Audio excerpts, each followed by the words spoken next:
In conversation with Steve Stratton, Steve first Army assignment, the White House Communications Agency supporting the President, Vice President, and Secretary of State.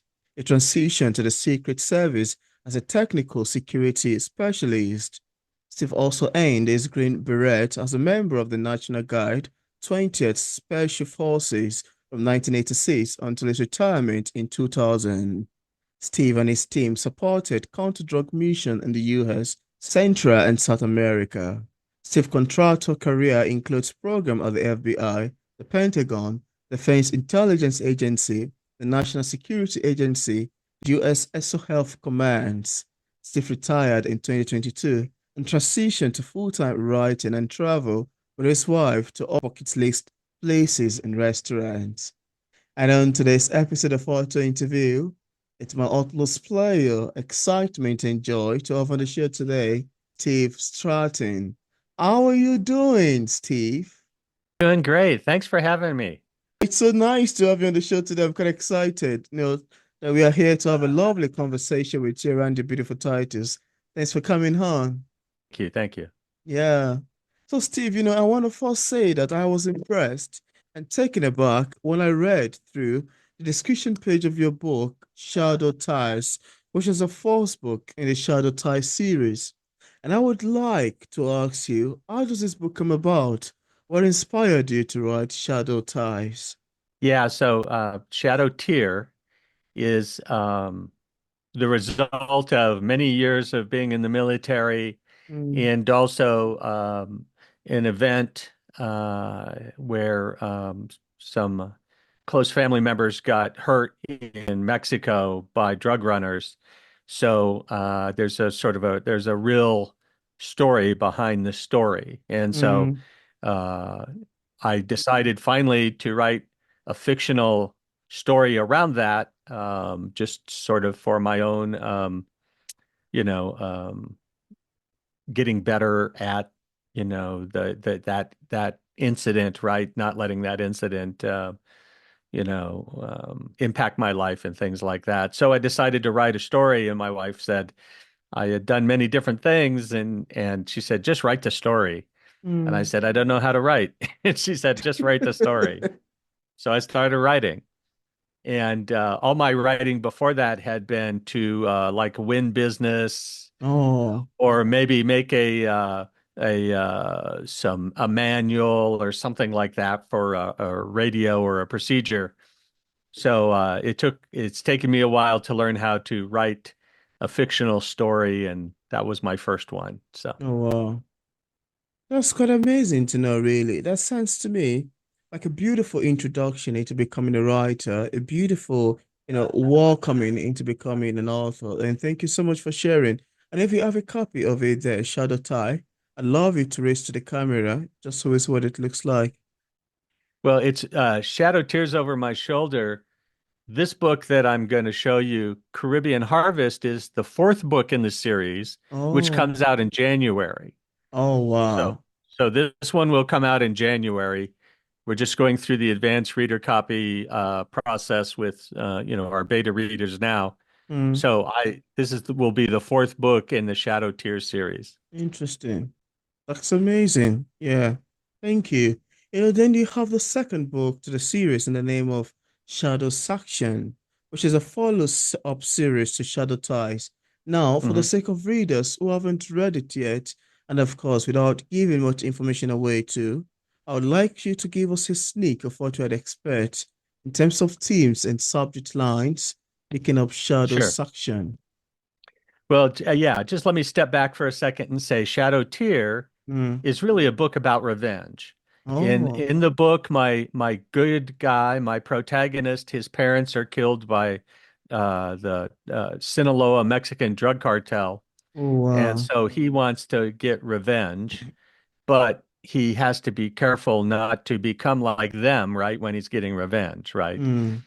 He wants to he moves away from revenge into getting justice for his family, which is different than just that's the Mm. first book. In the second book, the cartel is trying to use the Indian reservation where Lance grew up Mm. to produce methamphetamines and other drugs. So he's fighting a battle up there. And Mm, then the president tells him to go to Afghanistan and stop the flow of opium. And Afghanistan's the biggest producer in the world of opium. So mm, he and his team are start to get split up and have to do things on multiple continents. And so in that second story, it takes place in the Crow Indian Reservation in Montana. It takes place in Afghanistan. It takes place in Marseille, France, and New York City. So it's a complex story that comes together, I think, pretty well. But it is very like an old Tom Clancy story that it's very complex, maybe too complex. So um, that's when I decided that book was so complex and mm. difficult to write that I thought I Wow. would do something simpler and write a little origin story about Lance, little novella, and so that Oh, was that was a lot of fun. Yeah. oh, So wow. That's quite amazing to know, really. I enjoy you talking about that. Yeah, I do thank enjoy you. you talking about that. That was quite fun. So that is books 1 and 2. The third book is called The Warrior's Path, and it takes you back to Lance when he was 14 years old Oh, wow. and on the reservation when his father dies from an overdose. And Oh, that book then goes up to the first book. So uh, it's the third book I wrote, but it's actually, well, you might consider it the origin story, the first book in the series in mm, reality. And then that came out in June of this year. And then Caribbean Harvest, the book that I just showed you, that will come out in January.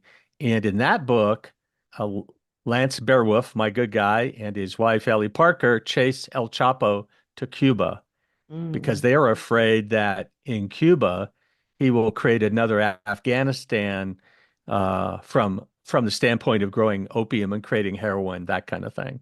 Oh, wow. So, yeah, right. Cuba is so poor that he thinks Lance is worried that he'll use his, billions of dollars to change Cuba for the worse, right? Mm, And it's unfortunate that that's what cartels do. They take advantage of poor and downtrodden people, give them mm. some money. At first, it looks good. Then the next thing you know, you can't get out. You never leave and it's almost like You're somebody's taken trapped. over your country or your Yeah. area, right? That kind of thing. So that's what the fourth book is about. I'm excited. It's a lot of fun to write it.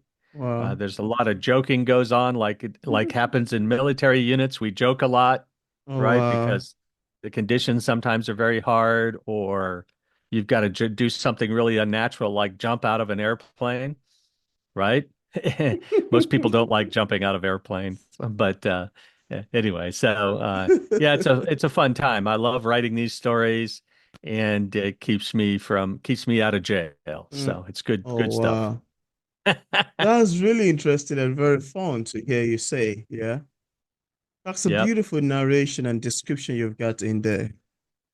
Very great to me. I love listening to it. Thank you so much. Yeah. And You. you know, Steve, yeah, one of the most interesting thing to me as a writer is to listen to readers' feedbacks. And you may want to agree with me that one of the things that make literature to be complex in its entirety is the fact that it can be interpreted in different ways by different readers based on their opinions. And sometimes the readers might get a message intended by the author. Sometimes they might be close to getting the message. Sometimes they might hilariously mix the entire message. And as fun as they sound, I'd like to ask you, how do you feel when readers interpret your works differently than you intended? How does that make you feel? I enjoy it. It's really interesting to hear those different points of view, and I most of the time I'm like, I never thought of that. Or Yeah, one time I write a novella, which is a yeah. short story, right? Mm. And one of my reviews said the story was too short. And I was laughing because it's like, okay, but I wrote it short, you know? So it, you know, they said that there was no time for the character development. I said, well, yeah, there's character development, but it's short. So, but other people have, my books are pretty easy to understand because it's good guy versus bad guy, Oh, right? And I do put moral decisions in. I do, talk about the plight of the workers and other things mm, like that who get taken, abused like they do all over the world, workers do. So, um, but yeah, that's always fun that it's like, well, I never thought of that, but okay. yeah, yeah. To me, I think Yeah, it's I actually a love very, feedback. yeah. To me, I think it's a very big, beautiful concept, really. For people to interpret your works a bit different from what you're like, oh, really? Like a surprising fact, especially when the feedback it's positive, or if they are trying to, if when it's positive, they have something else they added to it. That might be like, oh, wow, really? It's a beautiful feeling for an author. I'm very, very honored and happy that somebody has taken the time to read my work. Yeah. You know, I'm not I'm not a Brad Thor. I am not a very, I'm not a big name, but the fact that anybody has taken the time to read my book makes me Yeah. very happy, and I'm always interested in their feedback because I always want to learn how to get better. Mm. Or, yeah, if you know they say, well, I think I understood this, but it wasn't clear. I want to learn from that and make sure that next time I write something that it's clear and Oh, easy to wow. understand. Yeah. So my books, as I've written my books, I think what I've number one thing I've done is tried to make them less complex of a story, but more complex with characters. Mm. Right. So, Beautiful um, stuff. right, the characters are the key. Yeah. You can have all kinds of good story ideas, but if the characters are flat or boring, Mm. somebody's going to put the book down, right? Absolutely. Oh, wow. That's a great take you've got in there. That's a beautiful description. That's an amazing feedback. And I love hearing you talk about it wholeheartedly. Thank you. Thank you. Mhm. And also, Steve, I'd love to have your take on this.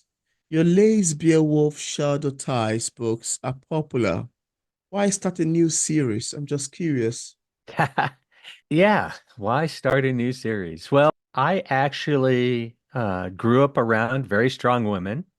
Oh, When I wow. was in the military, I knew some very competent and strong women, and Mm, I met them in different capacities along the way at US embassies around the world, mm, different places I've been.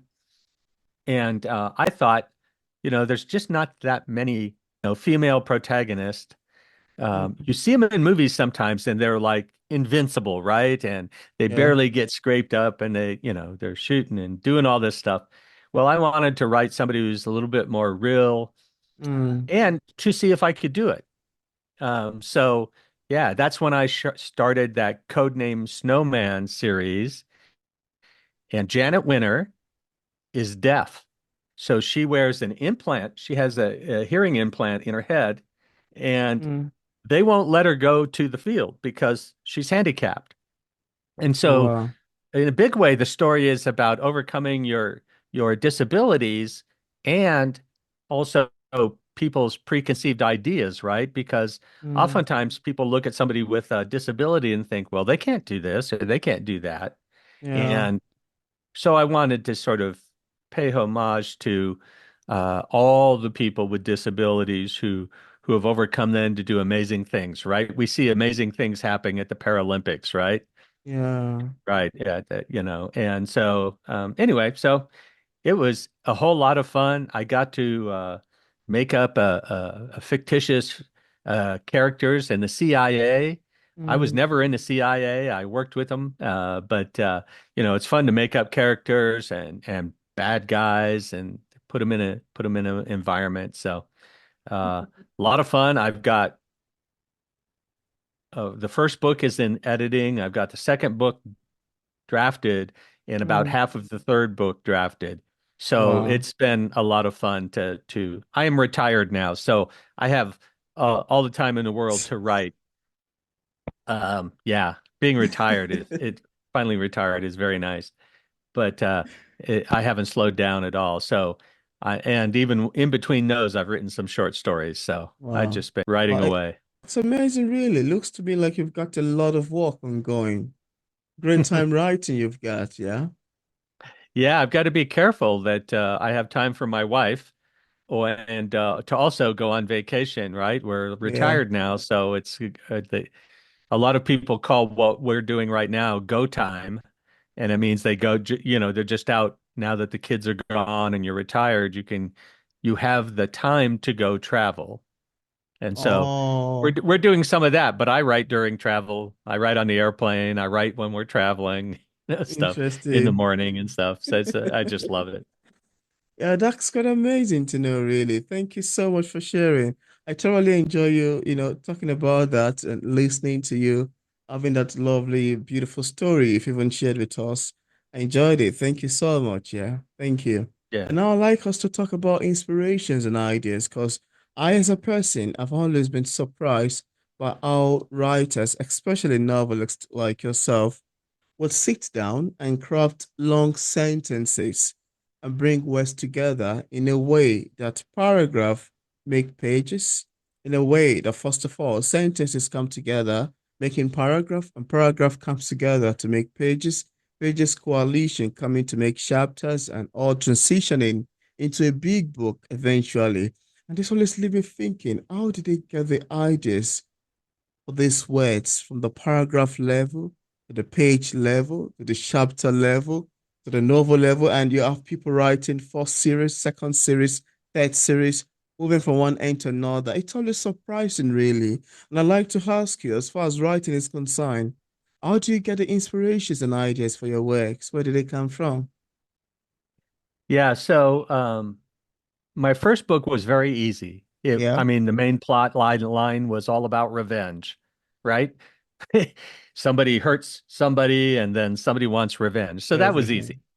The second book, I remember when the US got to Afghanistan, Mm, um, the US government wanted the military to do something about the opium. And the military was saying, no, we're here for terrorists. We don't do, it's not our job to eradicate the opium fields or cut down the poppies or those kind of things. Not our mm, job. We're military. We're here for the terrorists. And so there was a gap, and I knew about that gap, and I knew the people from our drug enforcement agency that eventually ended up in Afghanistan and worked on that problem. But I remembering that gap, and then a few discussions with friends came up with that idea of that part of the book.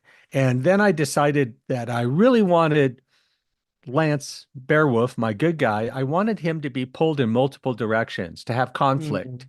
right? Wow. And not just, conflict with another person trying to shoot him or kill him, but conflict from way up. Like the president wants him to take care of this Afghan problem, Mm, but he doesn't want to leave his people behind in his tribe.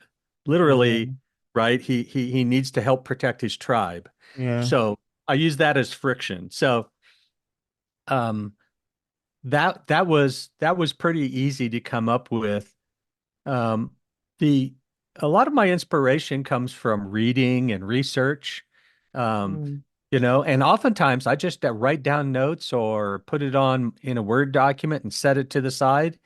Um, and I'll think, wow, that's interesting, or that's interesting, and I put it to the side. And will I use it? I don't know, but I have this directory on my computer of just research notes and ideas.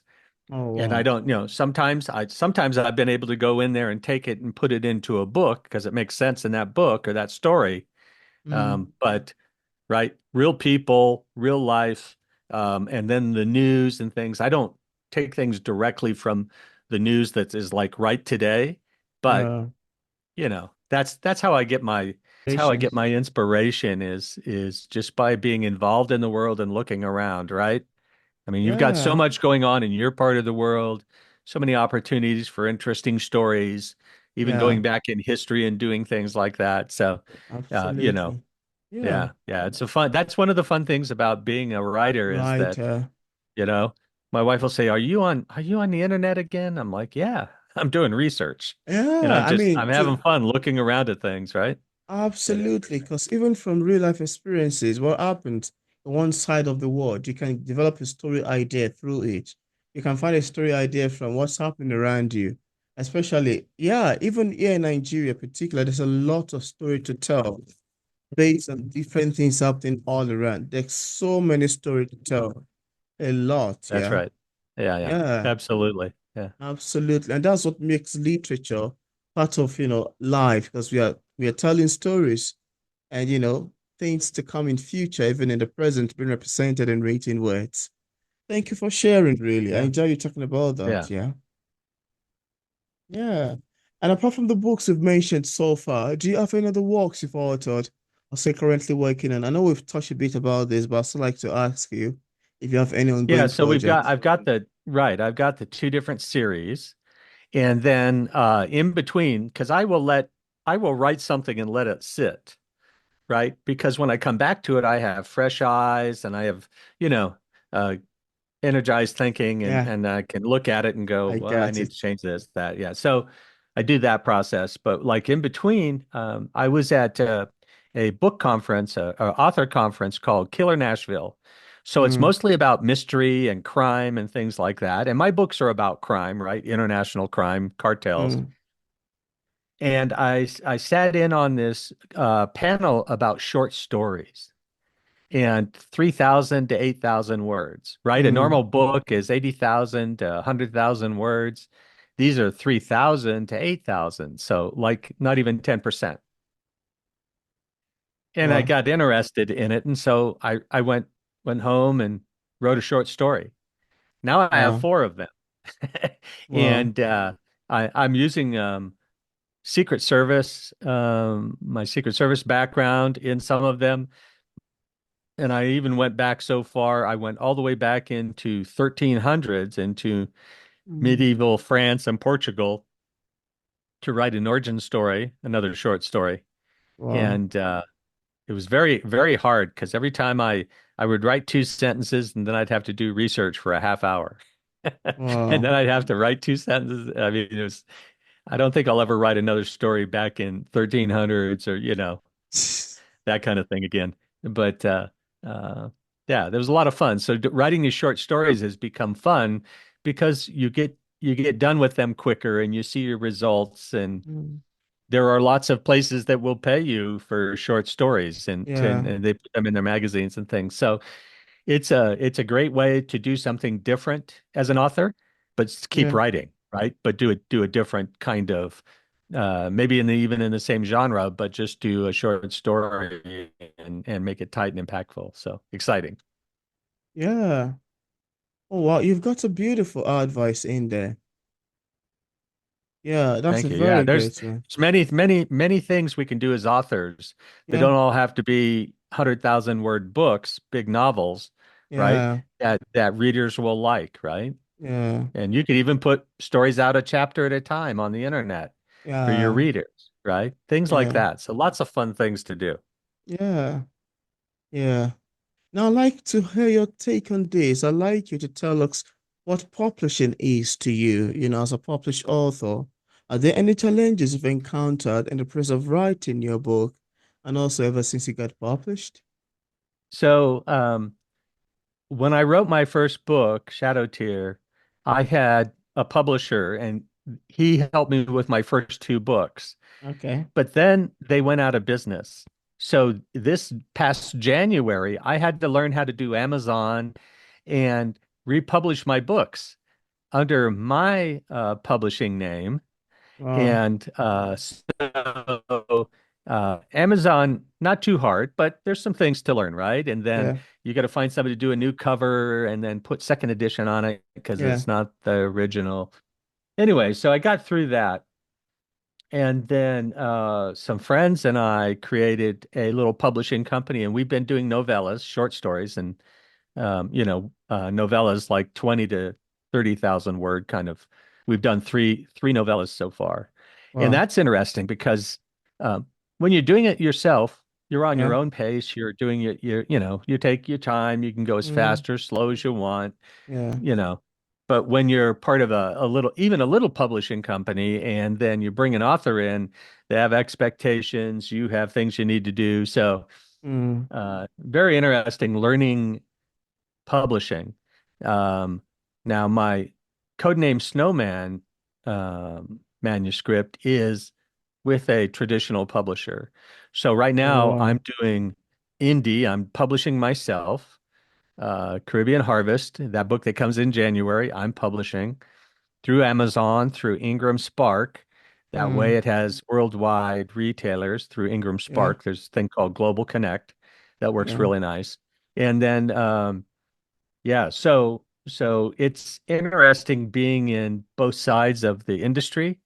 They have their pluses and minuses. The one thing that I will say is doesn't matter if you're with a big company or a small company or doing it yourself, you are responsible to market your books. You are Mm, responsible to make your mailing list grow, right? I yeah. mean, you could pay people to help you and things like that, but if you want to grow as an author, you've got to work to grow your audience. Yeah. And I would prefer to just write and let everybody else do that, but that's not possible, if I want to at least break even, right? Because Yeah. publishing is not free. So you can publish well, you still need a cover, Yeah. and you can make a cover through Amazon. So you can Absolutely. publish very cheaply, other than your time, through Amazon, like ebooks. But if you want a paperback, Yeah. right, then you make a paperback. Or if you want a hardcover, do you want that whole slip around the cover, right? Mm, Things like that. So uh, it's been a very interesting journey for me. I had some people who are very well known in the industry tell me it's good to be in all these different places. Have a book deal with a big book okay. company, but Yeah. still do things on your own on Yeah. the side. You'll reach more Absolutely. people. More people will learn about you. So, Mm, yeah. And that's a very great yeah, one. yeah. That's a very great one. And I love that you mentioned that. And it's very important. Like you're trying to blend and work in two ways. Use one stone to catch two birds at the same time. Thank you for sharing. Yeah. Hmm. Thank Oh, you. yeah. And before we wrap up for today, is there anything that you'd love to share with the viewers about your books that we did not mention in this interview, or you'd love the viewers to know? Is there anything? Yeah. So, once again, Caribbean Harvest Yeah. comes out January 14th. If Wow. you go to my website, StephenStrattonUSA.com, then you can also join in the program to receive an advanced reader copy, Oh, right? interesting. Yeah. Yeah. So please come to my website. I'd like to get you a copy and get your feedback, right? I love new readers and hearing their feedback. So yeah, if you want to come there, I'll be happy to get you a version of the ARC, and look forward to hearing everybody's feedback. And thank you so much for having me here. It's been amazing, and looking forward to staying in touch. Yeah, yeah. And I left a link in the description part of this interview where interested viewers can get a copy of Steve Stratton's books directly on Amazon and his website and also another platform. I also left a link to the website where you can find out more about the upcoming release and also get in touch with Steve. I also left a link to his social media pages too for possible followings. So thank you so much, Steve, for accepting the invitation to be featured on P English Literature. I must say it's more than awesome, quite exciting, educative, great, and beautiful having this conversation with you. Thank you so much for coming on. Thank you. Yeah.